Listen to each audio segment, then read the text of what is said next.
We're joined live on the programme by Alfred de Zayas, a former UN Special Rapporteur, and we're very happy to have you, sir.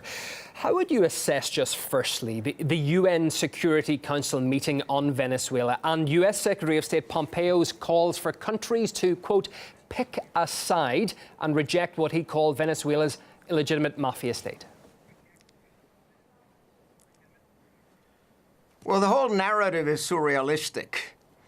It's actually obscene to invoke democracy to destroy democracy. It's obscene to invoke human rights to destroy human rights. And by the way, as far as the Europeans, the Treaty of Maastricht, the Treaty of Lisbon, commit them to promote democracy, rule of law, and human rights. And it's impossible, it's incompatible with that commitment to support a coup d'etat. Now, there was a coup d'etat already back in 2002 against Hugo Chavez. That was on the 11th of April, 2002. And what happened is that Pedro Carmona, the head of the Chamber of Commerce of Fede Cámaras, auto-proclaimed himself the new president. The first thing he does, besides abolishing the National Assembly and dismissing the Supreme Court and everything else, so destruction of the rule of law, what happens? He does away with 49 social pieces of legislation.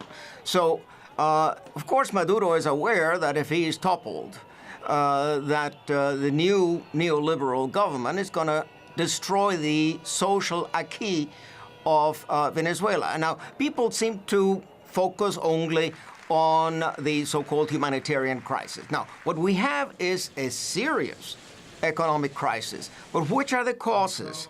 It's not just as Pompeo would want, or as critics contend, it's not just incompetence or corruption, etc. It's the fact that Venezuela is a country that depends to 95% on the sale of oil.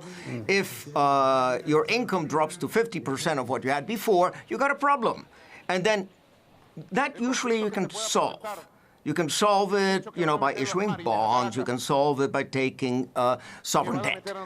What happens is that the economic war that is being waged against Venezuela, the internal economic war, because there actually is a major local problem in the form of hoarding. Private sectors buy food and medicine, but then keep them in warehouses, release them to the black market. There's enormous smuggling of subsidized food and medicines into Colombia, into Brazil, et cetera, et cetera. So you got an internal problem. Okay. But the external problem, these sanctions, and especially the financial blockade, has made it practically impossible. Let me just ask for the overview of that. Buy and sell like anybody else. And just the overview of that. Yeah. What rights does anybody have to recognize? Because we are seeing the US pushing forward, accelerating its focus on Venezuela. What right does Washington have to recognize the opposition leader who has not, of course, been elected president by anyone? Well, of course he has no right whatever in international law, and it is a violation of customary international law. And what we're seeing here, and it reminds me a lot of the run-up to the 2003 invasion of Iraq, we've seen here a coordinated effort to denounce, demonize Maduro, and to invoke human rights to say we need regime change because of the Venezuelan people. But who's aggravating the problem? The sanctions have aggravated the problem. The economic war have aggravated the problem. When Maduro needed anti-malaria medicine for an outbreak in November 2017, wanted to buy it in Colombia, Colombia refused to sell. So he had to go and buy it in India. Now, in the report that I presented to the Human Rights Council last September, all of this is documented. I mean, there are hundreds of cases in which the financial transactions that every state needs to survive have been blocked because Citibank or Wells Fargo have closed the accounts of Venezuela. So money doesn't enter, like Brazil owns, I don't know, $50 million worth of electricity just delivered to tell our, sorry to by interrupt, but just to tell our Venezuela viewers, just to give some background on this about your report. You said that U.S. sanctions against Venezuela are illegal and could amount to a crime against humanity. How did you come to that conclusion in that extensive report that you carried out? Because there is a direct nexus between the sanctions and death. Why is there death? There's malnutrition. There is lack of medicine. You need insulin. You don't get it, you die. You need antiretroviral drugs. You don't get them, you die. That has happened. What we don't have is what we had back in the 1990s during the sanctions against Iraq. UNICEF actually determined that by 1996, 500,000 children had died as a direct result of the sanctions regime against Iraq.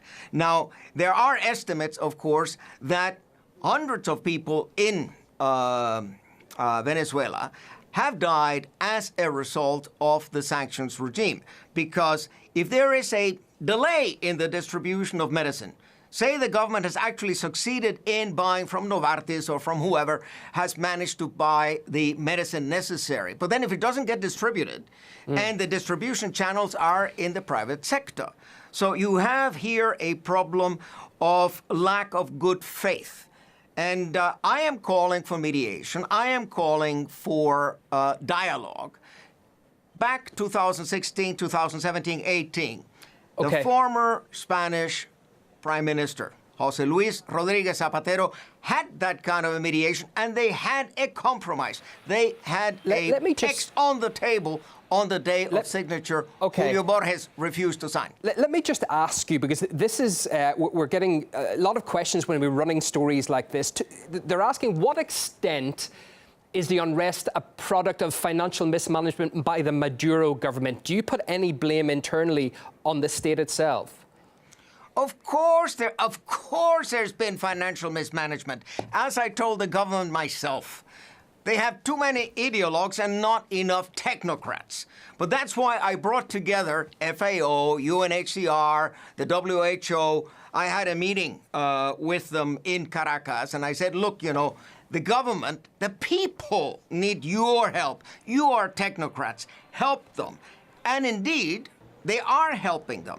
There is increased cooperation of the United Nations agencies with the government of Venezuela, and that is the avenue to take. But it is true. I mean, obviously, if you have a government that is run, shall we say, by ideologues, you do need to have the know-how, the expertise, especially in the field of buying and selling, in the field of finances. There has been a significant number of people who have left Venezuela and are today in exile. Now, these minds are necessary for the people. On the other hand, it is not for me.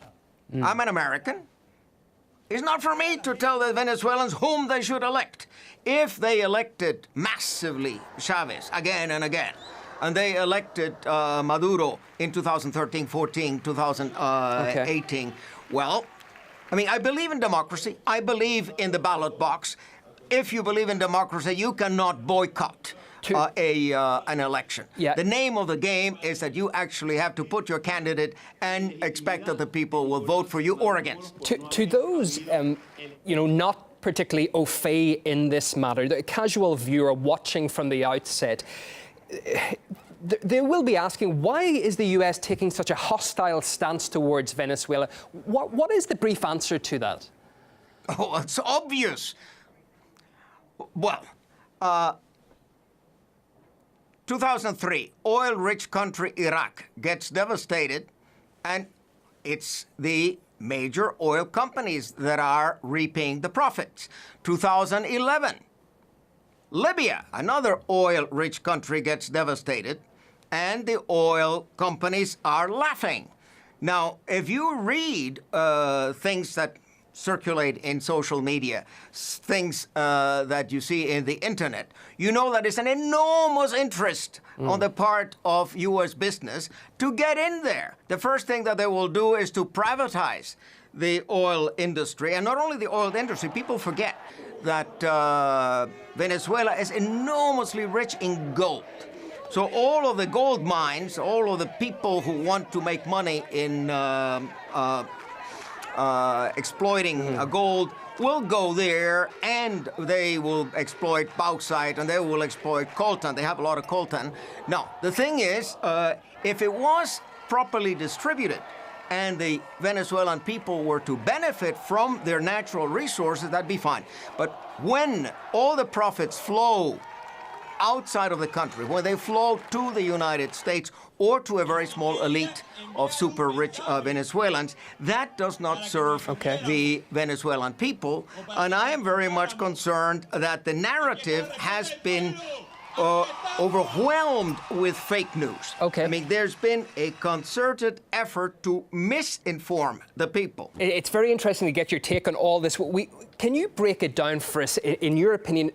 How can the current crisis in Venezuela be actually resolved? And as an aside to that, how do you think it actually will be? Is there a difference between the two? Well, dialogue is necessary. The government is ready to have dialogue with the opposition. Of course, if there's going to be dialogue, it has to be in good faith. It cannot be, like in the case of the mediation of José Luis Rodríguez Zapatero, that on the day of signature, that Julio Borges says, I won't sign. I mean, that is taking not only Zapatero for a ride, but it's taking the 6 ambassadors who participated in this negotiation for 2 years. So if Guaidó wants to speak seriously with the government, that is the way to go. That is the way I hope it will go, perhaps with the mediation through our High Commissioner for Human Rights, Michelle Bachelet, through the mediation of the United Nations Secretary General. So what we want to avoid is violence. What we want to avoid is shedding of blood. And I told the opposition people whom I personally met in Caracas at the time, look, if you topple the government, what do you think is going to happen? There are 7, 8, 9 million committed Chavistas. What are they going to do? Do you think they're just going to roll over? Do you think they're going to disappear? No, they are Venezuelans. They have rights, and they're going to demand their rights. So you cannot simply ignore their existence. So you have to make sure that you reach some sort of a compromise. It's not for me to say whether a person A or B should be president of Venezuela. That is exclusively for the Venezuelans to decide in free elections. And free elections means you're not going to boycott them. You're going to participate. Okay, you've been incredibly good with your time this hour. Thank you so much for coming on the program. Alfred de Zayas, former UN Special Rapporteur, giving us a lot to think about in that discussion. Thank you, sir.